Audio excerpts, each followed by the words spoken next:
Iran has responded by conducting strikes against regional countries. የመንግስታት መዳከም በዋነኝነት ማንን ይጠቅማል? ስለ መካከለኛው ምስራቅ የተጋረዱት ጥያቄዎች። As we've seen, soon is not coming soon enough. በፖለቲካው ዓለም አንድ ትልቅና ያልተጻፈ ሕግ አለ። ይኸውም ባዶ ስፍራ ማንም ሳይነካው ወይም ሳይቆጣጠረው እንዲቆይ የማይፈቀድ መሆኑ ነው።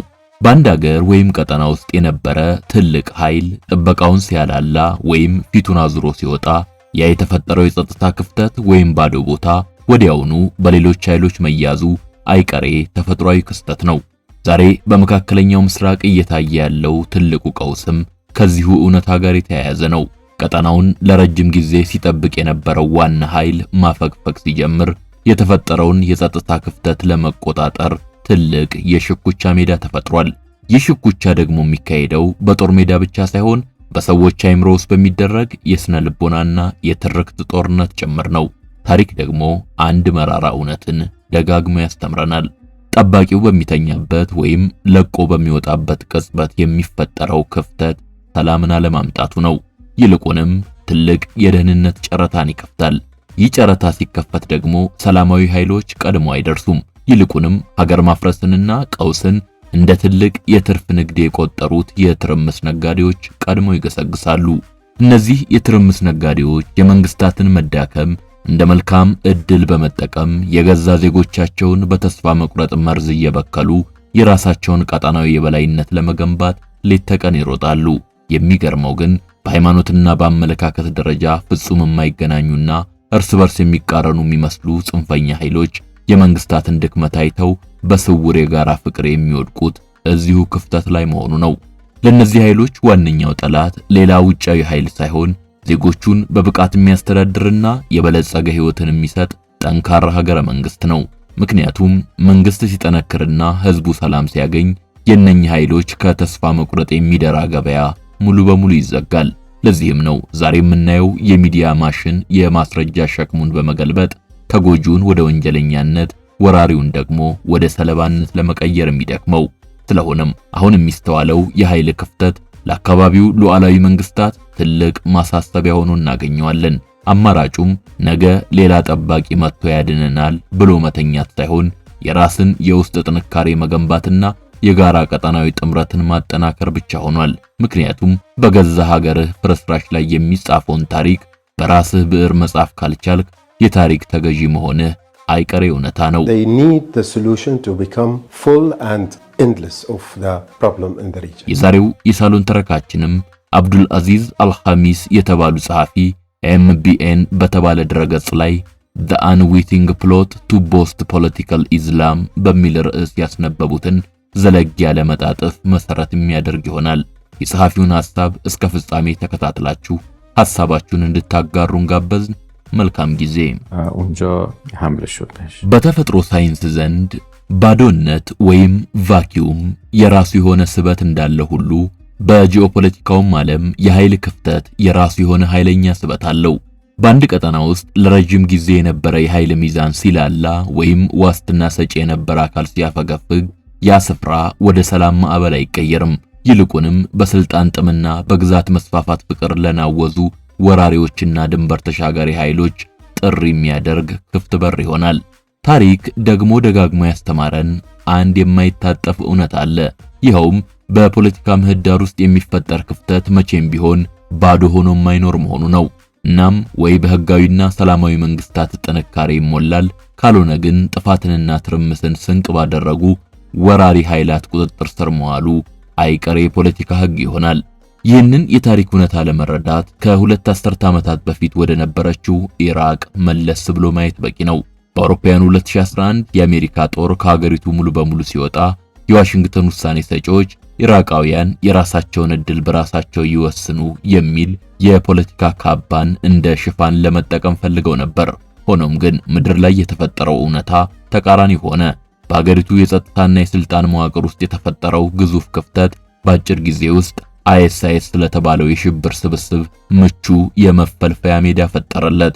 ቡድኑ የኢራቅ መንግስት የጸጥታ ድክመትንና የኃይል ክፍተቱን በመጠቀም ግዙፍ ከተሞችን በቀላሉ መቆጣጠር ብቻ ሳይሆን መላውን ቀጠና ታይቶ ወደማይታወቅ የደም አበላነት ቀየረው። ይህ ክስተት የደህንነት ጋሻ ሲላላ ክፍተቱን የሚሞሉት ሰላማዊ ዲሞክራቶች ሳይሆኑ እጅግ ጨካኝ የሆኑ ጽንፈኛ ኃይሎች መሆናቸውን ያስመሰከረ የታሪክ ጠባሳም ነው። በተመሳሳይ ሁኔታ የሰሜን አፍሪካዋ ሊቢያ የደረሰባት ውድመት ሌላው የኃይል ክፍተት መዘዝ አይነተኛ ማሳያ ነው። በአውሮፓውያን 2011 በምዕራባውያን ጣልቃ ገብነት የቀድሞ ስርዓቷ ሲፈርስ የውጭ ኃይላቱ ተተኪና ጠንካራ ብሔራዊ ተቋማትን ሳይገነቡ ሀገሪቱን በትናንሽ ቡድኖች መካከል ለሚደረግ ሽኩቻ ትተዋት ወጡ። ይህ የተፈጠረው አውዳሚ የባዶነት ስበት ወዲያውኑ የውጭ ኃይላትን፣ የነፍሰ ገዳይ ቅጥረኞችን እንዲሁም የሽብር ቡድኖችን ወደ ሊቢያ ምድር ሳበ። ሊቢያ ዛሬም ድረስ የጋራ መግባባት የሌላት፣ የባህር በሯና የነዳጅ ሀብቷ በተለያዩ ቀጠናዊ ወራሪዎች የሚጋደሉባት፣ ዜጎቿም በገዛ ሀገራቸው ሰላም ያጡባት የመከራ ምድር ሆና እንድትቀጥል ያደረጋት ይሄው የታቀደበትም ይሁን ያልታቀደበት የኃይል ባዶነት ስሌት ነው። የኃይል ክፍተት አገርን ማፍረስ ብቻ ሳይሆን ታሪካዊ ጠላቶችንና ፍጹም የማይገናኙ የሚመስሉ ኃይሎችንም በጋራ ጥቅምና ስልት ያቆራኛል። የሱኒ አጥባቂ ቡድኖችና የሺአ ሃይማኖታዊ መንግስታት በመድረክ ላይ እርስ በርስ የሚወጋገዙ ቢሆንም በበስተጀርባ ግን በመንግስታት መዳከም በሚፈጠረው ባዶነት ላይ የጋራ ወዳጅነት ይፈጥራሉ። ሁለቱም ወገኖች ታዲያ የሚጋሩት አንድ እምነት አለ። ይኸውም ጠንካራ የበለጸገና ለዜጎቹ የላቀ ህይወትን የሚሰጥ ሀገረ መንግስት ለነርሱ ህልውና ትልቁ እንቅፋት መሆኑ ነው። ምክንያቱም ጠንካራ መንግስት ባለበት ምድር ላይ ዜጎች ተስፋ ባለመቁረጣቸው ጽንፈኞች እውነተኛው የድህነት መስመር ያለው በእኛ ዘንድ ብቻ ነው የሚለውን መፈክራቸውን የሚገዛላቸው የፖለቲካ ገበያ ያጣሉ። ስለዚህም ባዶነትን ለመፍጠር መንግስታት እንዲዳከሙ በጋራ ተቀናጅተው ይሰራሉ። የዚህ አይነቱ የባዶነት ስበት በሊባኖስ በየመንና በሶሪያ ምድር ላይ የተጫወተው ሚናም እጅግ አስከፊ ነበር። በቤሩት የነበረው ጠንካራ የሊባኖስ ብሔራዊ መዋቅር ሲዳከም፣ በሰንዓ የነበረው የመን መንግስት በውስጣዊ ሽኩቻ ሲፈራርስ፣ እንዲሁም በደማስቆ የነበረው የሶሪያ መንግስት በውጭና በውስጥ ጦርነት ሲናወጥ፣ በእነዚህ ሁሉ ስፍራዎች የኢራቅን አይነት የባዶነት ስበት አስተናግደዋል። በእነዚህ ፈራርሰው በቀሩ ሀገራት ፍርስራሽ ላይ የተነሱት ታጣቂ ኃይሎችና ቀጣናዊ ተስፋፊዎችም ሉዓላዊ መንግስታትን ተክተው የገዛ ዜጎቻቸውን የሚበድሉበትና ሀገራቸውን ለውጭ ኃይሎች ያሳልፈው የሚሰጡበትን ጉልበት ያገኙት ከተፈጠረው የኃይል ክፍተት እንጂ ከህዝብ ድጋፍ አልነበረም። የኢራን ተጽዕኖ በቀጠናው የተስፋፋው በሰላምና በልማት ከባቢ ውስጥ ሳይሆን በእነዚህ በፈራረሱ መንግስታት ፍርስራሽ ላይ መሆኑም የዚህ እውነታ ቁልጭ ያለ ማሳያ ነው። በሌላ በኩል ይህንን የኃይል ክፍተት ይበልጥ አደገኛ የሚያደርገው በዘመናዊ የሚዲያና የስነ ልቦና ጦርነት ውስጥ የሚሰራበት የማስረዳት ሸክምን ወይም በርደን ፕሩፍን የመገልበጥ ስልታዊ ማታለያ ነው።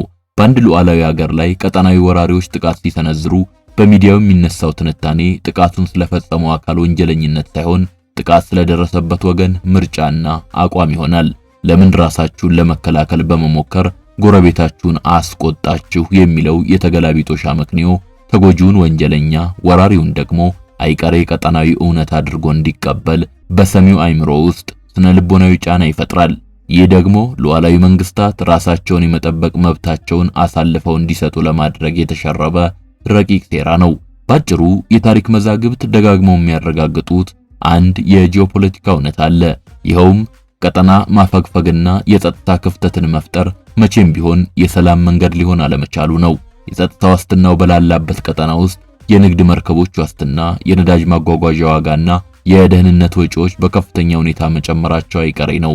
ይህ ደግሞ ማፈግፈግ ለቀጣዩ ትውልድ የሚተላለፍ ከፍተኛ ወለድ ያለው ዕዳ መሆኑን ያሳያል። ስለሆነም ለመካከለኛው ምስራቅም ሆነ ለማንኛውም ስትራቴጂያዊ ቀጠና ሀገራት እውነተኛው መፍትሄ በውጭ ኃይላት የጸጥታ ጥላ ስር መተኛት ሳይሆን የራሳቸውን የውስጥ ጥንካሬ መገንባትና የኃይል ክፍተት እንዳይፈጠር በጋራ መቆም ነው። ምክንያቱም ጠባቂው በሚተኛበት ጊዜ አዲሱን የጨዋታ ሕግ የሚጽፉት የዚህ ክፍተት ተቃራጮች መሆናቸው ታሪካዊ እውነታ ነውና። በፖለቲካው ዓለም ላይላዩን ብቻ ለሚያይ ሰው በሱኒ አስተምህሮ ላይ በተመሰረቱ እንደ ሙስሊም ብራዘርሁድ ባሉ የፖለቲካ እስልምና ቡድኖችና በሺያ ስነ መለኮት ላይ በተገነባው የኢራን ሃይማኖታዊ መንግስት መካከል ያለው ግንኙነት የዘላለም ጠላትነትና የነቀዘ ቁርሾ ይመስላል። በሃይማኖታዊ ትምህርት፣ በታሪክ አተራረክና በስምምነት መድረኮች ላይ የሚለዋወጡት የቁጣና የኩነኔ ቃላትም ይህንን የሻከረ ጠላትነት እውነተኛ ለማስመሰል ይሞክራል። ነገር ግን ከዚህ ጭው ካለ የሚዲያ ጭስ በስተጀርባ በሁለቱ ኃይሎች መካከል ፍጹም ተግባራዊና ስትራቴጂያዊ የሆነ ስውር ወዳጅነት አለ። ይህ ወዳጅነት የሚመነጨው ከአንድ የጋራ የዓለም እይታና የፖለቲካ ስነ ልቦና ነው። ይኸውም ከሉዓላዊው ሀገረ መንግስት ወይም ኔሽን ስቴት በላይ የሆነ ፍጹም ስልጣንን የማግኘት የጋራ ራዕይ። ይህ ድብቅ ወዳጅነት ዛሬ በድንገት የተፈጠረ የፖለቲካል ክስተት ሳይሆን ታሪካዊና ምሁራዊ ስርና መሰረት ያለው ረጅም ጉዞ ነው። ባለፈው ክፍለ ዘመን አጋማሽ ላይ በሱኒ የፖለቲካ እስልምና አባቶች በተለይም በሰይድ ቁጥብ አስተሳሰቦችና በኢራን ቁም ከተማ በነበሩት የሺዓ የሃይማኖት ሊቃውንት መካከል ጠንካራ የአስተሳሰብ ትስስር ተፈጥሮ ነበር። በአውሮፓውያኑ 1979 የኢራን አብዮት ሲፈነዳ የሙስሊም ወንድማማቾች ቡድን የአብዮቱ መሪ የነበሩትን የኾሜኒን ቀጣይ ስም እንኳ በደንብ ሳያውቁ ክስተቱን የእስልምና ድል ብለው አወደሱት። የሚያሳየው በሁለቱ ወገኖች መካከል ያለው ግንኙነት በዘር ወይም በዘውግ ልዩነት የማይበገር ይልቁንም የጋራ የፖለቲካል ግብ ያላቸው መሆኑን የሚመሰክር ታሪካዊ ክር ነው። የዚህ ድብቅ ወዳጅነት ዋነኛው ማሳያ የሚዲያና የአደባባይ ጠላትነትን በስውር ተግባራዊ ትብብር የመተካት ጥበብ ነው። በ1990ዎቹ እንደ አውሮፓውያን በካርቱም በተካሄዱት ተከታታይ ጉባኤዎች ላይ ሁለቱ ወገኖች ዓለም አቀፋዊ እብሪተኝነትን መጋፈጥ በሚል የጋራ መፈክር ስር አብረው ተቀምጠው ስልት ቀይሰዋል። የዚህ የጋራ እንቅስቃሴ ቀጥተኛ ፍሬ ደግሞ የሙስሊም ወንድማማቾች ቀጥተኛ ውጤት በሆነው በሐማስ በኩል ታይቷል። ሐማስ ለሱኒ እስላማዊ አጀንዳው የገንዘብ የዲፕሎማሲና የጦር መሳሪያ ድጋፍ ሲፈልግ ያገኘው ግን አጋርነታቸውን ከሚማጸንባቸው የአረብ መንግስታት ሳይሆን በቀጥታ ከቴህራን ነበር። ይህ የሚያሳየው ጽንፈኝነት ጥቅሙ በሚነካበት ጊዜ የሃይማኖት ልዩነትን ወደ ጎን በመተው ረገድ ምን ያህል ገቢራዊ እንደሆነ ነው። ሁለቱን ኃይሎች ወደዚህ ድብቅ ወዳጅነት የሚስባቸው የጋራ መለያቸው ሲፈተሽ ደግሞ ሁለቱም ከህግና ከመንግስት መዋቅር በላይ የሆነ ስልጣን መሻታቸው ነው። ጠንካራ የበለጸገና ለዜጎቹ የተከበረ ህይወትን ስራንና የደህንነት ዋስትናን የሚሰጥ ሀገረ መንግስት ለነዚህ ኃይላት ቀጥተኛ የህልውና አደጋ ነው። ምክንያቱም አንድ መንግስት ዜጎቹን በጥሩ ሁኔታ ማስተዳደር ሲችል ህዝቡ ተስፋ አይቆርጥም። ህዝቡ ተስፋ ባልቆረጠበት ማህበረሰብ ውስጥ ደግሞ ብቸኛው መፍትሄ እኛ ጋር ብቻ ነው የሚለው የጽንፈኞች መፈክር የሚሸጥበት ገበያ ይዘጋል። ስለዚህም የነዚህ ኃይላት የፖለቲካ ገበያ እንዲደራና እንዲበለጽግ መጀመሪያ መንግስት መዳከም፣ ህዝቡም መራብና ተስፋ መቁረጥ አለበት። በመሆኑም የዚህ ድብቅ ወዳጅነት ዋነኛው ስትራቴጂ ዜጎች በገዛ መንግስታቸው ላይ እምነት እንዲያጡ ማድረግ ነው። የኢራን ይፋዊ የሚዲያ መዋቅሮች በባህረ ሰላጤውና በሌሎች ጠንካራ የአረብ መንግስታት ላይ የሚሰነዝሩት የጥገኝነትና የክህደት ውንጀላ በፖለቲካዊ እስልምና የሚዲያ አውታሮች ወደ አረብኛና ሌሎችም ቋንቋዎች ተተርጉሞ ለህዝብ ይሰራጫል። አንደኛው ወገን የአካዳሚክና የምሁራዊ ሽፋን ሲሰጥ፣ ሌላኛው ወገን ደግሞ ይህንን ትንታኔ ተቀብሎ በቴሌቪዥንና በማህበራዊ ሚዲያዎች ላይ እንደ ፖለቲካዊ እውነት ያሰራጨዋል። በዚህ መንገድ ሁለቱ ኃይሎች እርስ በርስ የሚመጋገቡበትንና የመንግስታትን የህዝብ ተቀባይነት የሚሸረሽሩበትን ስልታዊ ትብብር ያደርጋሉ። ይህ ስምምነታቸው ደግሞ የመንግስታትን ሉዓላዊነትና የድንበር ወሰንን ካለማክበር እምነታቸው የመነጨም ነው። ሁለቱም ወገኖች የሀገረ መንግስት ወሰንን ሰው ሰራሽና መፍረስ ያለበት እንቅፋት አድርገው ይቆጥሩታል። የኢራን አብዮትን ወደ ውጪ መላክ ወይም ኤክስፖርቲንግ ዘ ሪቮሉሽን የሚለው መመሪያና የሙስሊም ወንድማማቾች ዓለም አቀፋዊ እስላማዊ ኻሊፋ ምኞት በተግባር የሚገናኙትም እዚህ ጋር ነው። ሁለቱም የየራሳቸውን ቀጠናዊ በላይነት ለመገንባት በሚያደርጉት ጥረት የመንግስታትን ህጋዊነት ማዳከም፣ ብሔራዊ ተቋማትን ማፍረስና ዜጎችን በሃይማኖታዊና በዘውጋዊ መስመር መከፋፈልን እንደ ቀዳሚ መሳሪያ ይጠቀማሉ። ባጭሩ ይህ ድብቅ ወዳጅነት የመካከለኛው ምስራቅን ፖለቲካ ወደ ባሰ ትርምስ ውስጥ የከተተ ረቂቅና አደገኛ መረብ ነው። የዚህን ወዳጅነት ምንነትና አሰራር በሚገባ መረዳት ቀጠናዊ ቀውሶችን ለመፍታት የመጀመሪያው እርምጃ ነው። ጠንካራና ሉዓላዊ መንግስታት የራሳቸውን ደህንነት ለማስጠበቅ የሚያደርጉት ጥረት ይህንን በሃይማኖት ሽፋን የሚንቀሳቀስ ነገር ግን ተግባራዊ የስልጣን ጥመኝነትን ያነገበ ስውር ጥምረት ማጋለጥ ይኖርባቸዋል። ታሪክ እንደሚያስተምረው በመድረክ ላይ የሚነገረው ጠላትነት ምንም ይሆን ምን በስተጀርባ የሚሰራው ድብቅ ወዳጅነት የሀገራትን ህልውና ለመናድ የሚደረግ የጋራ ሩጫ በመሆኑ ሁልጊዜም ነቅቶ መጠበቅን ይጠይቃል። በዘመናዊው ዓለም አቀፍ ፖለቲካ ውስጥ እጅግ አደገኛው ጦርነት የሚካሄደው በምድር ላይ ብቻ ሳይሆን በሰው ልጅ አይምሮም ውስጥ ነው። በዚህ ረቂቅ ጦርነት ውስጥ ደግሞ ከጠመንጃና ሚሳኤል ይልቅ የቃላት የትርጉምና የትርክት የበላይነት ዋነኛ የድል መሳሪያ ሆኖ ያገለግላል። ቃላት እውነታን የመቅረጽ ጥቁሩን ነጭ ነጩን ደግሞ ጥቁር የማድረግ አስገራሚ ጉልበት አላቸው። በዚህ የሚዲያና የስነ ልቦና ቀውስ ውስጥ የተገላቢጦሽ አመክንዮ ወይም የማስረዳት ሸክሙን መገልበጥ የሚባለው ስልታዊ ማታለያ ወራሪዎችን ከተጠያቂነት ነፃ ለማውጣትና ተጎጂዎችን በተከሳሽነት ወንበር ላይ ለማስቀመጥ የሚሰራበት ትልቁ የስነ ልቦና መሳሪያ ነው። ይህ አመክንዮ እንዴት እንደሚሰራ በጥልቀት ሲመረመር እጅግ አስገራሚና አሳዛኝ ነው። በማንኛውም ምክንያታዊና ሰብአዊ የህግ ስርዓት ውስጥ በአንድ ሰላማዊ አካባቢ ወይም ከተማ ላይ የጥፋት ሮኬትና ቦምብ ሲዘንብ የመጀመሪያና ዋነኛ ጥያቄ የሚነሳው ጥቃቱን ማን ፈጸመው፣ ለምንስ ፈጸመው በሚል በጥቃት አድራጊው ላይ ነው። በተገላቢጦሹ አመክንዮ ውስጥ ግን ጥያቄው ሙሉ በሙሉ አቅጣጫውን ይቀይራል። ጥያቄው የሚቀርበው ለተጠቂው ወገን ነው። ለምን ራሳችሁን ለጥቃት አጋለጣችሁ? ለምንስ ጠንካራ መከላከያ በመገንባትና ከሌሎች ጋር በመሻረክ ጎረቤታችሁን አስቆጣችሁ? የሚሉ አስገራሚ ጥያቄዎች ይነሳሉ። ይህ አካሄድ ግልጽ የሆነ የስነ ልቦና ማጭበርበር ሲሆን ተጎጂው በራሱ ላይ ጥርጣሬ እንዲያድርበትና የደረሰበትን ቁስል ለማስረዳት እንዲንከራተት የሚያደርግ ነው። ይህንን የተገላቢጦሽ ትርክት ይበልጥ ስኬታማ የሚያደርገው ደግሞ ዓለም አቀፋዊ ምሁራዊ ሽፋንና የቀጠናዊ ሚዲያ አውታሮች የሚያደርጉት የተቀናጀ የትርጉም ሥራ ነው። በምዕራቡ ዓለም ባሉ ተጽዕኖ ፈጣሪ የምርምር ተቋማት ውስጥ አካዳሚክ ፋክት ተብሎ በሰከነ ቋንቋ የሚጻፈው የፖሊሲ ወረቀት በቀጠናው በሚገኙ የፖለቲካ እስልምና የሚዲያ አውታሮች አማካኝነት ወደ ቀስቃሽና አሳማኝ የቴሌቪዥንና የማህበራዊ ሚዲያ ትንታኔዎች ይቀየራል። በዚህ ስልታዊ ሽግግር አማካኝነት ወራሪው ኃይል የሚፈጽመው አረመናዊ ድርጊት የአይቀሬ ቀጠናዊ እውነታ ምላሽ ተደርጎ ሲወሰድ፣ ራሳቸውን ለመከላከል የሚጥሩ ሉዓላዊ መንግስታት ደግሞ ቀውስ አባባሾች ተብለው ይፈረጃሉ። የአይነቱ ትብብር የጥፋት ኃይሎችን ዓለም አቀፋዊ ቅቡልነት እንዲያገኙም ያደርጋል። የዚህ አይነቱ የተገላቢጦሽ አመክንዮ ዋነኛ ኢላማ የአንድ ሀገር ሉዓላዊነትና ራስን የመከላከል መብት ነው።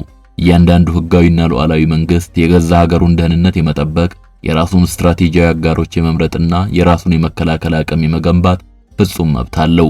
ነገር ግን የባዶነት ተቃራጮቹ ይህንን መብት ወደ ትንኮሳና እብሪተኝነት ይለውጡታል። ለአንባቢውና ለተመልካቹ የሚቀርበው ትርክት ሉዓላዊ መንግስታት ራሳቸውን ለመከላከል ከማናቸውም ቀጠናዊ ኃይል ወይም ጽንፈኛ ቡድን ፈቃድ ሊጠይቁ እንደሚገባ የሚያስገድድ ነው። ይህ ደግሞ በተዘዋዋሪ የመንግስታትን የህዝብ ተቀባይነትና የህልውና መሰረት የሚንድ ረቂቅ ሴራ ነው። ይህንን አመክንዮ ይበልጥ አደገኛ የሚያደርገው ቋንቋን የመጠቀምና ትርጉምን የመለወጥ ጥበቡ ነው። ለምሳሌ ቀጠናዊ ወራሪዎች የሚፈጽሙት ጥቃት ተፈጥሯዊ ምላሽ ተብሎ ሲገለጽ፣ ተጠቂው ሀገር ራሱን ለመጠበቅ የሚያደርገው ጥረት ግን ቀውስ ማባባስ ተብሎ ይፈረጃል። በዚህ የተዛባ ስሌት መሰረት ሰላማዊ ከተሞች ላይ የሚዘንቡት ሚሳኤሎች የተበዳይነት መግለጫዎች ተደርገው ሲቀርቡ፣ ጥቃቱን ለመከላከል የሚደረጉ የደህንነት ጥንቃቄዎች ግን እንደ ጦርነት ፈላጊነት ይቆጠራሉ። ይህ አይነቱ የቃላት አጠቃቀም ጥቃት ፈጻሚውን ወደ ሰለባነት፣ እውነተኛውን ሰለባ ደግሞ ወደ ጥቃት አድራጊነት የሚቀይር አስማታዊ የሚዲያ ስራ ነው።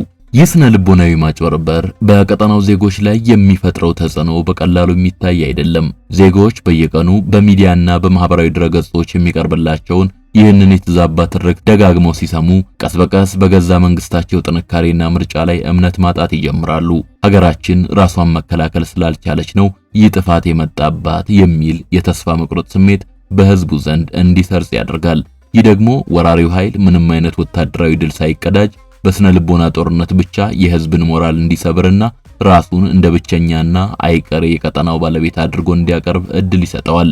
ስለሆነም ከዚህ የተገላቢጦሽ አመክንዮ አዙሪት ለመውጣትና የተረክቱን ጦርነት ለማሸነፍ ሉዓላዊ መንግስታት የማስረዳት ሸክሙን ወደ ቀደመው ትክክለኛ ቦታው መመለስ ይኖርባቸዋል።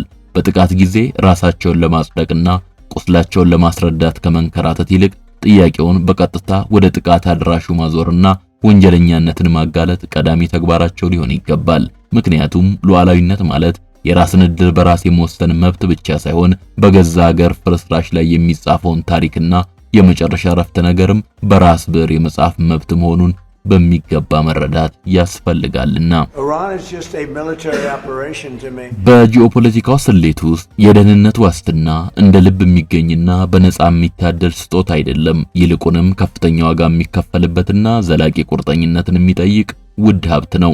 ለአስርተ ዓመታት በአንድ ቀጠና ውስጥ የኃይል ሚዛኑን ጠብቆ የኖረ ዋና ጠባቂ ወይም ጋራንተር ወይም አንድ ኃያል መንግስት በፖለቲካ ድካም፣ በውስጥ ቀውስ ወይም ስትራቴጂያዊ ትኩረትን ወደ ሌላ አቅጣጫ በማዞር ምክንያት እንቅልፍ ሲወስደውና ጥበቃውን ሲያላላ የቀጠናው ዕጣ ፈንታ ወደማይታወቅ ድቅድቅ ጨለማ ውስጥ ይገባል። ይህ ጠባቂው የሚተኛበትና የሚያፈገፍግበት ወሳኝ ወቅት ለቀጠናው ሰላም መምጣትን ሳይሆን ወደፊት የሚከፈለው ዋጋ በከፍተኛ ሁኔታ እንደሚጨምር የሚያረዳ አስደንጋጭ ደወል ነው። ብዙውን ጊዜ በምዕራቡ ዓለም ያሉ የፖሊሲ አውጪዎች ማፈግፈግ ወጪን ይቀንሳል የሚል የቁጠባ ስሌት ሲያቀርቡ ይታያል። ይህ ግን ፍጹም የተሳሳተና አደገኛ የሂሳብ ስሌት ነው። በአንድ ስትራቴጂያዊ ቀጠና ውስጥ የጸጥታ ዋስትናው ሲላላና ክፍተት ሲፈጠር የደህንነት ወጪው አይቀንስም። ይልቁንም ሌላው ነገር ሁሉ እጥፍ ድርብ ሆኖ ይወደዳል። በባህርና በየብስ የሚደረጉ የንግድ ዝውውሮች ዋስትና ያጣሉ። የጭነት መርከቦች የመድን ዋጋ ሰማይ ይነካል። የነዳጅና የኃይል አቅርቦት ዋጋ ይናወጣል። በመጨረሻም ቀውሱ ዓለም አቀፍ ደረጃ ላይ ሲደርስ ዋጋ ለመክፈል ዳግም ተመልሶ የመግባቱ ግዴታ የማይቀር ይሆናል። ይህ የሚያሳየው ማፈግፈግ ቁጠባ ሳይሆን ለቀጣዩ ትውልድ የሚተላለፍ እጅግ ከባድ ወለድ ያለው ዕዳ መሆኑን ነው። በመሆኑም በዚህ ታላቅ የሽግግር ወቅት ውስጥ ለቀጠናው መንግስታት የሚቀርበው እውነተኛው ጥያቄ የቀድሞ ጠባቂ ይመለስ ይሆን ወይስ አይመለስም የሚለው የዋህነት የተሞላበት ፍላጎት መሆን የለበትም። ከሽንፈትና ከታሪክ መማር የሚፈልጉ የበሰሉና ጠንካራ ሉዓላዊ መንግስታት የራሳቸውን ህልውናና የህዝባቸውን ዕጣ ፈንታ በሌሎች ሀያላን ሀገራት በሚገኙ መራጮች ስሜት ወይም በየአራት ዓመቱ በሚለዋወጥ የፖለቲካ ንፋስ ላይ አይጥሉም። ይልቁንም ጠባቂው መተኛቱን እንደ ትልቅ የታሪክ አጋጣሚ በመውሰድ የራሳቸውን የውስጥ ጥንካሬ የመገንቢያና ራሳቸውን የመከላከያ ብቃታቸውን ወደ ላቀ ደረጃ የማሳደጊያ ስትራቴጂያዊ ዕድል አድርገው ይገለገሉበታል።